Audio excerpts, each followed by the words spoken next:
Washington Irving, a short story collection. An introduction. Washington Irving was born on 3rd of April 1783, the youngest of 11, in New York.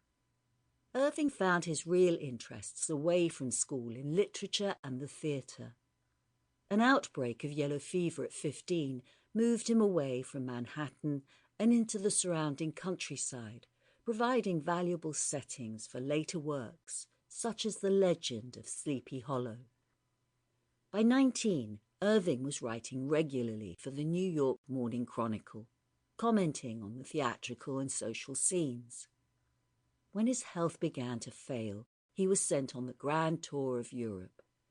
Bizarrely, he ignored most of the great sights on offer to concentrate on developing his social and conversational powers.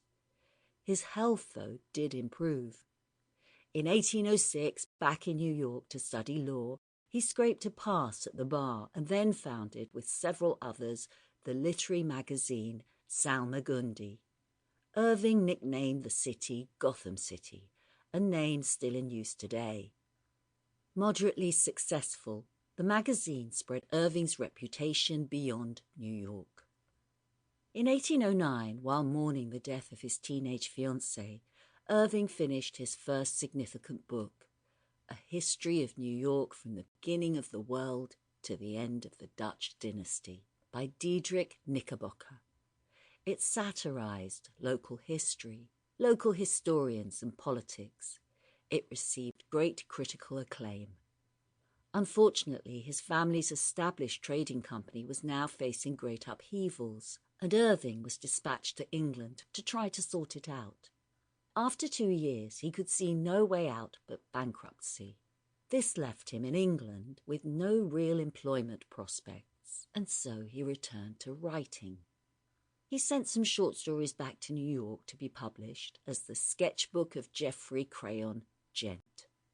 The first part included Rip Van Winkle and was extremely successful. The 6th part contained The Legend of Sleepy Hollow. Beset by literary piracy, with no copyright law at the time, he set about publishing legitimate copies in England to outwit the bootleggers. From now on, Irving published concurrently in America and England in order to render piracy obsolete.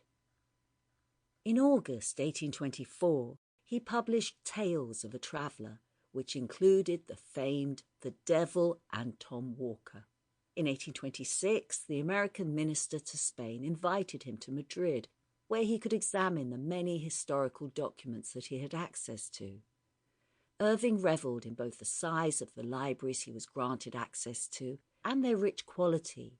Historical works flowed from his pen, further enhancing his reputation and fortune. Following the completion of Tales of the Alhambra in 1832, Irving returned to America after 17 years abroad. He was now a figurehead of American literature and dispensed advice to Edgar Allan Poe, amongst others. Irving also became an advocate for American copyright legislation. A later appointment as minister to Spain in 1842 left him disheartened at the antics of the various political factions he encountered. It also afforded him no time to write as he had hoped.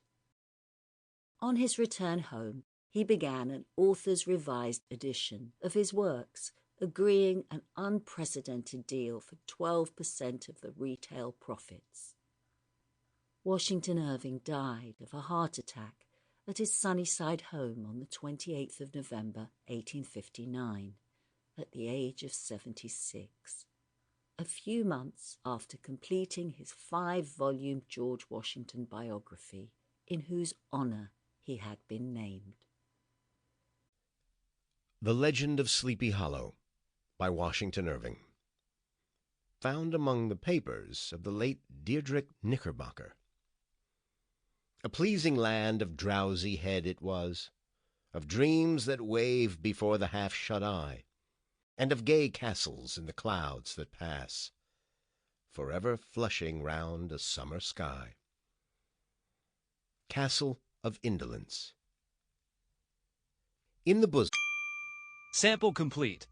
Ready to continue?